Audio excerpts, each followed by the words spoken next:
Capítulo 18. Identificando os fatos celestiais. Naquela noite, quando o Senhor me disse que ver seus filhos não se apropriarem pela fé daquilo que Ele tem para a vida deles é uma das suas maiores tristezas, isso me impactou profundamente por várias razões. Eu me lembro de momentos em minha própria vida em que não andei nesse tipo de fé e, portanto, desprezei a obra da cruz.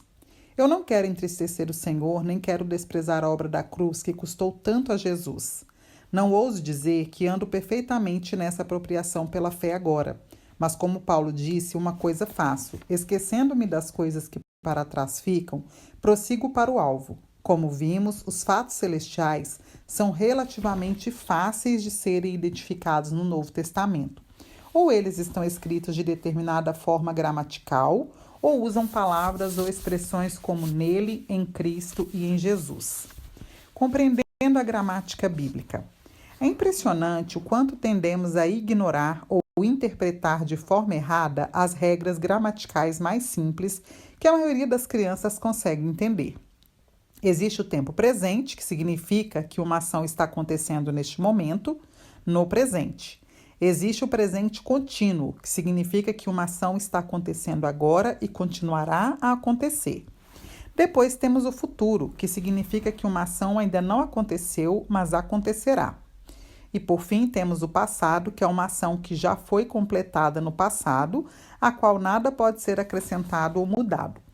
Os fatos celestiais na Bíblia são mais fáceis de identificar do que a maioria das pessoas imagina.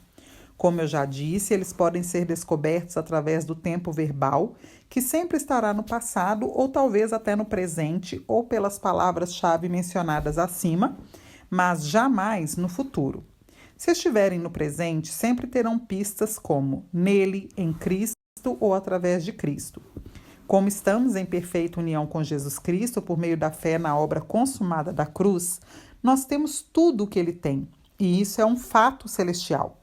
Observe este versículo que está no presente, mas possui as dicas dos fatos celestiais. 2 Coríntios 2,14. Contudo, graças a Deus que sempre nos conduz vitoriosamente em Cristo e por nosso intermédio exala em toda parte o bom perfume do seu conhecimento. Embora não esteja escrito no passado, que é uma grande pista de um fato celestial, mas no presente vemos outra pista de fato celestial, ou seja, a expressão em Cristo. Deus sempre nos conduz vitoriosamente, que denota uma celebração da vitória em Cristo. Este é um fato celestial porque estamos em Cristo através da nova aliança, então a vitória de Cristo é a nossa vitória. Tudo o que temos que fazer é nos apropriarmos dessa vitória pela fé. Deixe-me ilustrar a forma como precisamos entender o passado na Bíblia. Pouco tempo atrás, viajei com um tradutor para uma cidadezinha no sul do Brasil. O pessoal da igreja ficava me perguntando o que eu queria comer e eu respondia que comia de tudo. Eles realmente queriam me honrar e ficaram insistindo para que eu falasse algum tipo específico de comida que eu gostaria que eles fizessem para mim. Por fim, eu lhes disse que simplesmente amo mandioca frita, principalmente quando ela está pequena e bem crocante. A mãe do pastor adorava cozinhar e receber as pessoas. Então, naquela noite, quando chegamos à casa dela, a mesa estava lotada de comida. Depois de eu ter comido demais, estava a ponto de estourar, mas ela continuou dizendo: Pastor, você quase não comeu, coma mais. E continuou colocando mais comida no meu prato. Meu tradutor e eu não queríamos ofender a senhora, então comemos mais. Voltamos para o hotel muito tarde, bem depois da meia-noite, e nem preciso dizer que nenhum de nós dois se sentiu bem nem dormiu bem. Na manhã seguinte, enquanto ia para a reunião ministrar sobre a nova aliança, percebi que tinha acabado de vivenciar uma ilustração perfeita do significado de passado. Eu gostaria de não ter comido tanta comida gordurosa tão tarde da noite, pois na manhã seguinte meu estômago ainda estava horrível, mas aquela ação não podia ser mudada e eu também não poderia acrescentar ou subtrair nada dela porque já estava consumada. Meu arrependimento não alterava a ação da noite anterior nem a desfazia, porque estava no passado. Devido à falta de entendimento dessa regra gramatical simples ao lermos a Bíblia e à falta de apropriação pela fé, perdemos muitas coisas que nos pertencem. Jesus é nossa aliança, como vemos em Isaías 42:6. Eu, Senhor, te chamei em justiça e te tomarei pela mão e te guardarei e te darei por aliança do povo e para a luz dos gentios. Como Jesus é a nossa aliança, nenhum só desses fatos celestiais da nova aliança pode ser experimentado de qualquer outra forma a não ser estando em Cristo e apropriando-se, tomando posse do fato somente pela fé. Precisamos entender que é somente a união com Cristo e a apropriação pela fé que nos permitem experimentar esses benefícios maravilhosos. Quero enfatizar que a apropriação pela fé não faz com que esses benefícios se tornem fatos. Eles já são fatos através da nova aliança. O que muda com a nossa apropriação pela fé é nossa experiência, não o que Deus faz. Não estamos em Cristo pelas obras, somente pela fé. Consequentemente, esforço algum, santidade, boas obras, orações ou jejuns nos concederá os benefícios da nova aliança. Precisamos habitar nele, o que não acontece por esforço ou obras, mas somente pela fé. Como foi que nos unimos a Cristo? Não foi pela fé na obra da cruz? Como entramos em Cristo pela fé, também permanecemos nele pela fé. Apenas creia que você está nele. Debaixo da nova aliança, temos que aprender a substituir palavras como pedir, orar e solicitar por apropriar-se, declarar e agradecer. Tudo que estiver escrito no passado ou estiver acompanhado de qualquer outra pista de fato celestial no Novo Testamento, você não deve pedir a Deus nem orar por tal fato. Em vez disso, a fim de recebê-lo, você deve apropriar-se dele com ousadia, declarando que já é seu e agradecer a Deus por ele. Permita-me exagerar na ênfase. Eu lhe suplico pelas misericórdias de Deus, não ceda à tentação de pedir a Deus qualquer coisa que ele já disse que nos pertence. Eu entendo que isso exigirá uma grande mudança de paradigma em sua mente e em seu coração, por causa da mistura da velha e da nova aliança à qual você está habituado.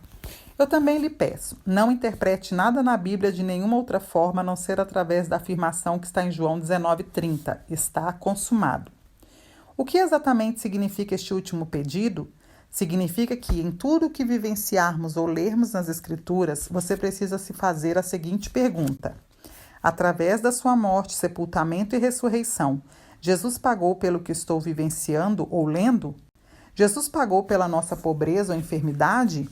A resposta é óbvia. Ele pagou para que fôssemos libertos da pobreza e da enfermidade, e você pode aplicar isso a todas as áreas da sua vida. Jamais se esqueça de que Deus é, por natureza, um Deus que mantém aliança. E como ele se comprometeu conosco através do seu Filho Jesus Cristo, ele jamais se relacionará com você de nenhuma outra maneira. Ele, como parceiro mais forte, estabeleceu os termos da aliança. Você pode aceitá-los ou rejeitá-los. Essas são as duas únicas opções que você tem. Um exemplo prático. No exemplo a seguir, ilustrarei como funciona esta aliança que Deus fez com seu Filho Jesus, na qual somos incluídos pela fé. Imagine que o presidente dos Estados Unidos faça um contrato com um amigo dele. Esse contrato inclui não só o seu amigo, mas qualquer pessoa que seja ou venha a ser membro da família desse amigo e que tenha o sobrenome dele. Em tal contrato, o presidente garante que, com toda a autoridade e poder dos Estados Unidos da América, seu amigo terá toda a proteção, riqueza, segurança, assistência à saúde e todos os benefícios imagináveis. Ele assina o contrato com o selo do governo dos Estados Unidos, o que significa que ele não pode ser quebrado. Seu amigo se muda para a Casa Branca, em Washington, D.C., e passa a ter seus próprios guarda-costas, os melhores chefes de cozinha, quantas massagens quiser e os melhores médicos dos Estados Unidos. Então, algo inimaginável acontece. Esse amigo viaja para o Brasil e visita uma das áreas mais pobres da região Nordeste, e lá ele conhece uma moça que vive no lixão. Ela foi rejeitada e abandonada quando era bebê, jamais teve pais e cresceu sem nenhuma noção de valor próprio.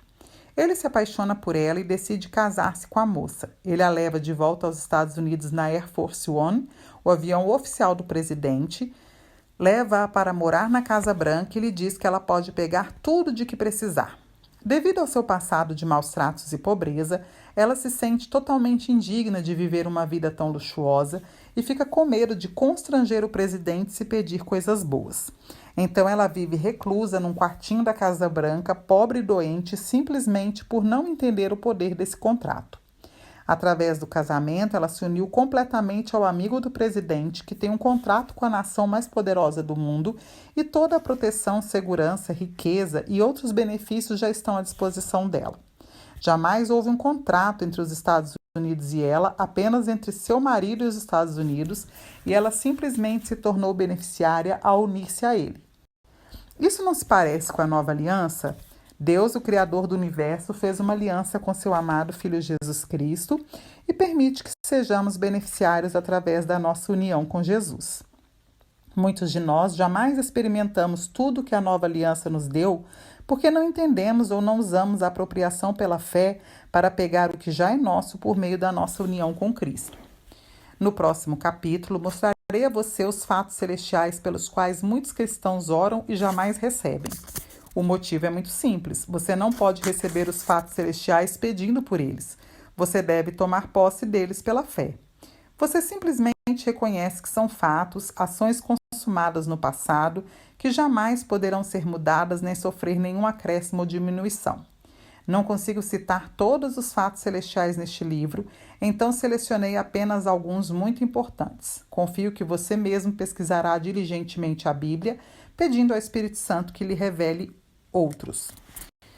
No Salmo 25:14, Davi nos diz que o segredo do Senhor é com aqueles que o temem, e ele lhes mostrará a sua aliança. Qual é o segredo do Senhor, senão a sua nova aliança conosco? A condição para receber essa revelação é temê-lo, o que não tem nada a ver com ter medo dele.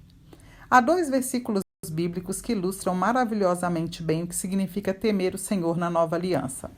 Deuteronômio 6,13 nos diz: o Senhor teu Deus temerás e a ele servirás. Quando Jesus foi tentado pelo diabo no deserto, foi exatamente esse versículo que ele citou ao responder, porque está escrito: adorarás o Senhor teu Deus e só a ele servirás. Lucas 4,8. Vemos que temer o Senhor não é ter medo dele, mas render-se a ele de coração, que é o verdadeiro significado de adoração.